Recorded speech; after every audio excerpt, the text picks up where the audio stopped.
Hello everyone. I hope you had a nice lunch and are ready to pull apart the despicable things called personas.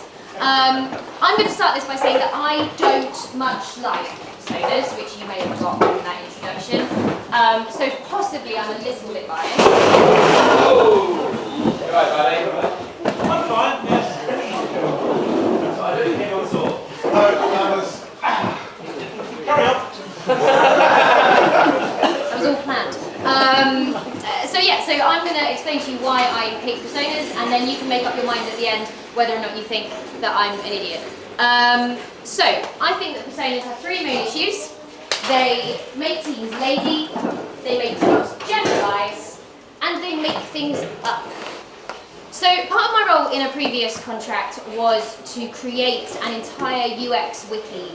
And this was to teach an organisation of keen but inexperienced in UX employees about all the different things that they could do UX-wise, how understanding your users is paramount to success, how UX is great, and how creating personas is a very important part of that.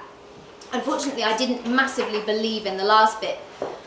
I do think that the idea of personas is an incredibly noble one, you know. Understanding your users, creating a make-believe person that you can empathise with. You can almost have that person on your team and say, you know, what would Sally want? Just, tell me, Sally. But I don't think they work in practice. And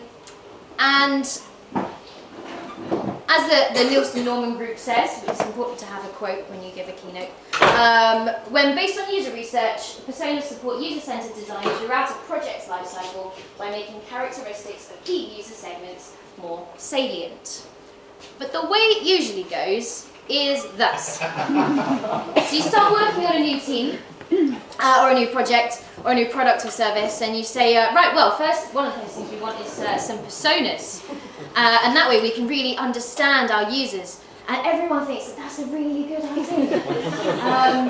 So yeah, you think, great, I'm gonna start creating some personas. So you go and do some research with real users.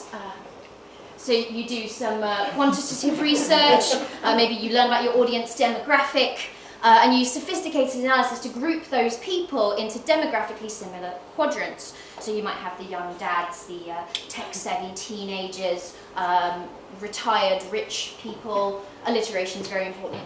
And there could be any number of these, and then you might combine those with qualitative research to identify which of those groups are your target market.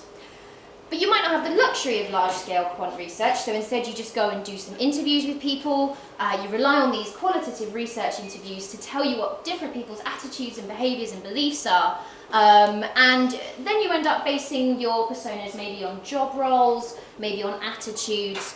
Either way, you end up with somewhere between 3 and hopefully no more than 8 different groups of people that you decide to make into personas.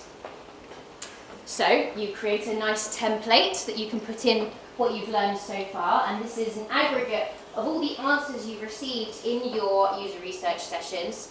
And basically what goes into here is sort of like if you take all of the different people from your sessions, you smush them all together, and then you roll them out through one of those lasagna sheet makers, and you've got this thin, it's pasta. Anyway, I'm going to carry on with this lasagna metaphor because I like it, and secondly, when I wrote this, I was quite hungry, and I got a little bit hung up on it.